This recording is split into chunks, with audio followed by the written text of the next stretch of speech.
Guys, today I want to show you a trick I use to improve my time playing on drums.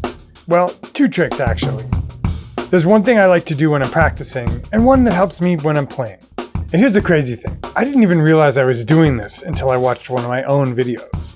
It's just a subtle hand thing. And the more I do it, the more I realize it has something in common with prize fighters. And I'll tell you more later in the video. But let's back way up. If you're watching this, you're probably an intermediate drummer. Maybe you play in a band or two and do the occasional gig. Maybe you even teach drums. So I don't have to sell you on the importance of keeping time. While the great drummers had different levels of human feel and wabi-sabi, most of them were solid and dependable when they needed to be. And you probably also already practice with a metronome if you're watching this. So this isn't going to be a big treatise on why you need to practice with a click. This is more for my peeps who are on the path, but still occasionally stray from that path. You'll do your metronome exercises, then listen back to a gig recording, and you'll still hear cringeworthy moments when stuff isn't as solid as it could be. So today, I've got a simple solution. Ghost notes. And not just any ghost notes, but a super specific pattern. It won't work with every single groove, but if you get in the habit of playing it, I think it'll help you playing across the board. I'm Nate, and from time to time, people call me the 80-20 drummer. Just a little bit. It refers to the popular phrase with fighter pilots, watch your 80-20. And today on the channel, little ghost note trick, which is kind of like what boxers do, which will help your timing on the drums. Stay tuned.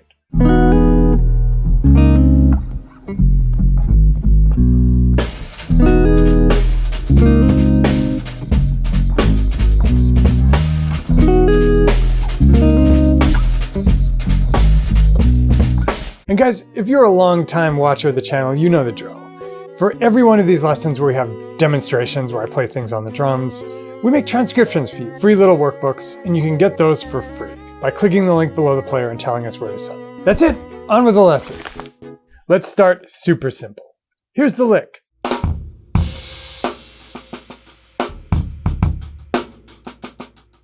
It's this super specific series of 3 taps I play on the snare drum.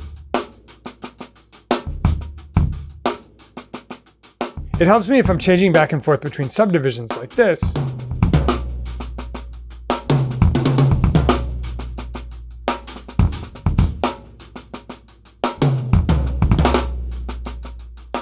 or if I'm coming out of a solo or fill.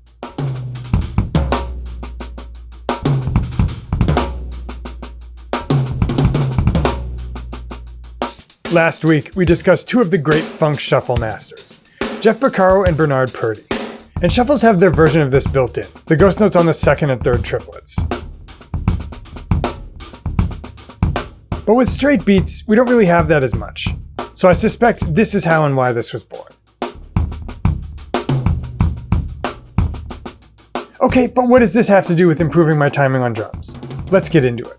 I'm going to play 2 drum beats for you and ask you to clap along. If you're at work or at a restaurant or something, just tap along. Afterwards, I'm going to ask you which one is easier to clap along with. Here's beat number 1. Try to clap just beats 1 and 3. Try to line your clap up exactly with my beat. If you miss by even a little bit, pretend that's like a penalty.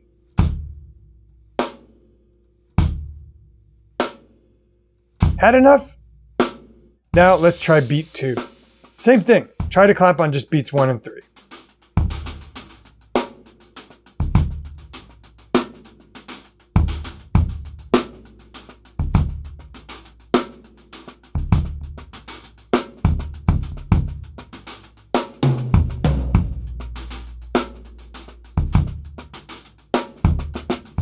I'm going to guess one of those was easier.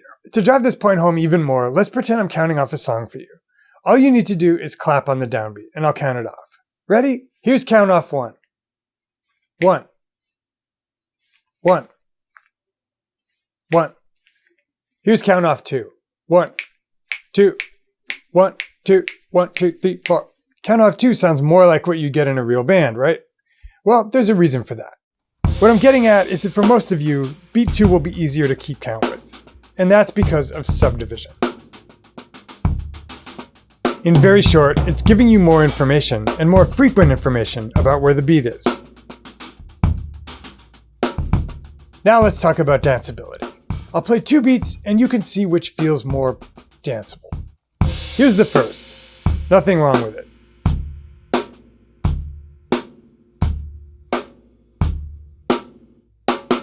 And here's the second. If I'm doing it right, you should be nodding your head along to the second beat a little more, right? Here's a super classic example with one Mr. Nate Smith. Okay, so subdivision. We get it, right? We're not watching this whole thing so you can just say, play some ghost notes, now good night. It's deeper than that. But only slightly. The same funky subdivision that makes you bob your head to Nate can make you more attentive to the beat in your own playing as well.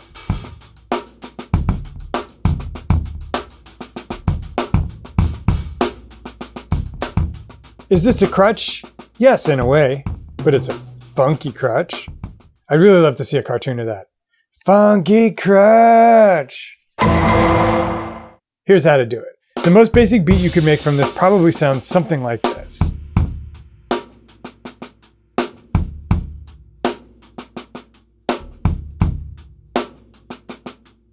Make sure your ghost notes are soft and in the center of the head, and that you're playing a clean and differentiated rim shot for the backbeat.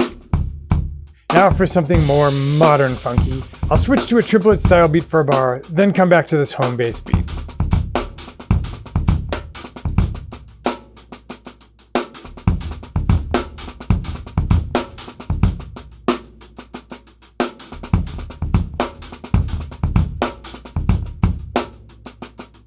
Now, I'll try to do a slick drum fill and come back to the beat.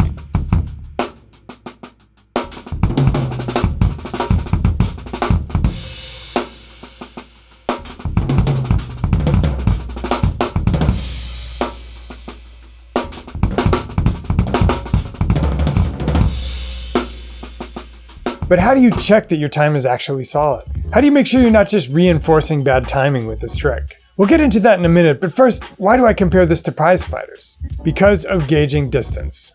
Watch Conor McGregor here. Watch Sean O'Malley here. See how they'll both kind of reach out a hand in between blows? Especially at the beginning of the fight, jiu-jitsu fighters do something similar. See how these guys are feeling with their feet? This is all about one thing, gauging distance. And that's what I think is going on when I do these little tap strokes. It helps in two ways. First, it literally teaches my hand where the drum is in space, so I can wind up and do a more accurate rim shot.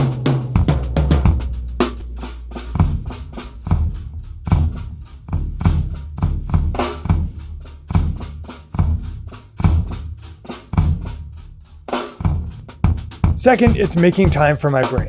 The same way the count off with more beats did for you when you were trying to come in on the right beat. Now, let's talk about one metronome thing I do for that. Obviously, I do a lot of different things with the metronome. And for a good crash course, check out the video I did for Drumeo right here. But today, I want to put that metronome on beat 4. And that does not mean I'll be demonstrating it for you because that's way too much work. But trust me that I have it on 4 in my headphones as I play our gauging the distance thing and try to line up with the metronome.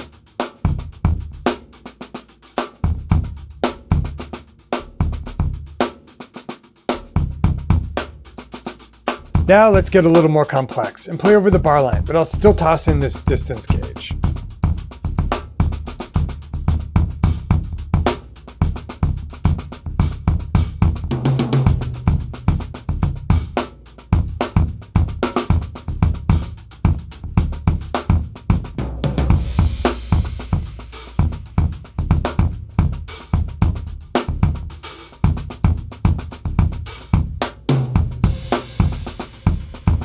And finally, let's change subdivision.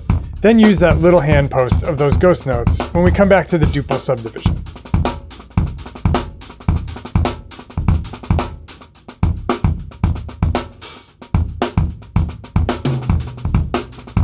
If this is too advanced for you, I'd recommend just playing the basic beat example with metronome on 2 and 4, then trying to work up to only 4.